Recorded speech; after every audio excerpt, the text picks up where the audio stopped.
যারা আসলে রেলে ভ্রমণ করেন তাদের জন্য আজকের এই ভিডিওটি অনেক বেশি গুরুত্বপূর্ণ বিকজ অফ হচ্ছে আজকে আমরা আসলে নতুন নিয়মে মানে মার্চের 1 তারিখ থেকে যে নতুন নিয়ম কার্যকর হতে যাচ্ছে সেই সম্বন্ধে জানাবো এবং যারা আসলে অলরেডি ই টিকিটিং সিস্টেমের সাথে কানেক্টেড বা অনলাইনে টিকিট কাটা নিয়ে চিন্তা ভাবনা করছেন তাদের জন্য টোটাল ডিটেলস নিয়ে আজকের ভিডিওটি। সো চলুন শুরু করি আজকের ভিডিও। নতুন নিয়ম অনুসারে আপনি যদি টিকিট কাটতে চান তাহলে সেই ক্ষেত্রে অবশ্যই আপনাকে হয় ন্যাশনাল আইডি কার্ড থাকতে হবে, না হয় জন্ম নিবন্ধন থাকতে হবে। এখন অনেকেই বলতে পারেন যে ভাই ই টিকিটিং সিস্টেমে বা অনলাইনে টিকিট কাটার ক্ষেত্রে তো এটা আগে বাধ্যতামূলক ছিল, বাট এখন হচ্ছে অফলাইনের ক্ষেত্রেও সেটা প্রযোজ্য। তার মানে হচ্ছিল এরকম যে আপনি যদি টিকিট কাউন্টার থেকেও টিকিট পারচেস করেন তাহলে সেই ক্ষেত্রে আপনার এনআইডি ভেরিফিকেশনের প্রয়োজন হবে বা এনআইডি নাম্বারটা দরকার হবে। আর যদি আপনি অ্যাডাল্ট না হয়ে থাকেন তাহলে জন্ম নিবন্ধনের যে নাম্বারটা আছে সেই নাম্বারটা ভেরিফাই করে মানে চেক করে দেন হচ্ছে আপনি টিকিট কাটতে পারবেন। এই ক্ষেত্রে একটা এনআইডি কার্ডের এগেনিস্টে আপনার হচ্ছে সর্বোচ্চ 4টা টিকিট কাটতে পারবেন, সেটা আগের মতোই সিস্টেমটা রয়ে গেছে। বাট আপনি যদি বিদেশি নাগরিক হয়ে থাকেন তাহলে সেই ক্ষেত্রে আপনার যে পাসপোর্ট আছে সেই পাসপোর্ট দিয়ে মানে পাসপোর্টের নাম্বার দিয়ে দেন হচ্ছে আপনাকে টিকিট পারচেস করতে হবে। এবার কথা হচ্ছে যে এবার আরেকটা রুলস আছে, সেটা হচ্ছে এখন থেকে আপনি যদি ভ্রমণ করেন মানে এই রুলস রেগুলেশন যেগুলো আছে সেগুলো হচ্ছে আন্তনগর যে ট্রেন সার্ভিস আছে যে কোনো আন্তনগর ট্রেন সার্ভিসের ক্ষেত্রে 1 মাস থেকে প্রযোজ্য। এই তো গেল টিকিট কাটার প্রসেস। এখন আসে হচ্ছিল ভ্রমণের ক্ষেত্রে আপনার আসলে কী কী রুলস ফলো করতে হবে। ভ্রমণের ক্ষেত্রে আপনি আপনার যে ন্যাশনাল আইডি কার্ড আছে সেটা আপনাকে সাথে রাখতে হবে, নয়তো হচ্ছে জন্ম নিবন্ধন থাকতে হবে, এটা হচ্ছে বাধ্যতামূলক।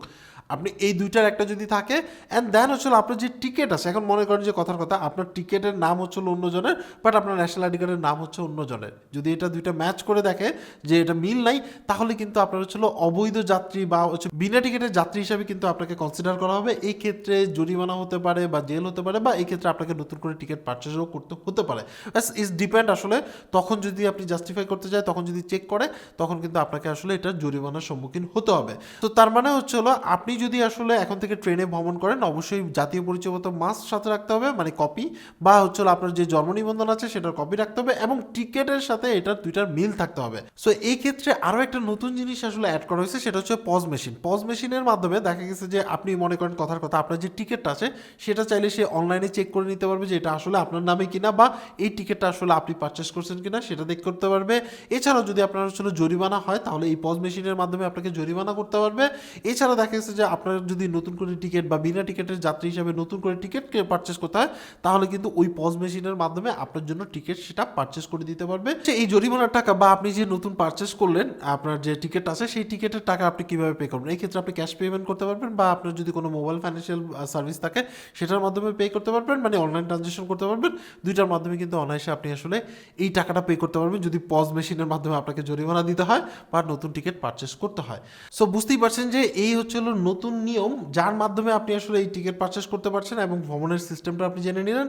এক্ষেত্রে নতুন সিস্টেম অনুসারে আপনার যে রিফান্ডের ব্যাপারটা আছে সেটা কিন্তু অনলাইন টিকিটের ক্ষেত্রে আপনি অনলাইন রিফান্ডের অ্যাপ্লিকেশন করতে পারবেন এবং অনলাইনে সেটা রিফান্ড নিতে পারবেন। সো এই ছিল আসলে নতুন আপডেশন। সো বুঝতেই পারছেন যে কীভাবে কী করতে পারবেন। এবার কথা হচ্ছে আপনি আসলে অনলাইনে টিকিট কাটতে চাচ্ছেন, মানে এই ট্রেনের টিকিট কীভাবে কাটবেন সেটা সম্বন্ধে জানেন না।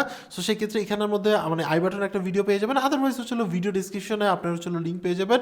সেখান থেকে গিয়ে আপনি আসলে ফুল প্রসেস নতুন যে প্রসেস আছে সেই প্রসেস ফলো করে কীভাবে টিকিট কাটবেন কীভাবে পেমেন্ট করবেন টোটাল ডিটেলস আপনি দেখে আসতে পারেন।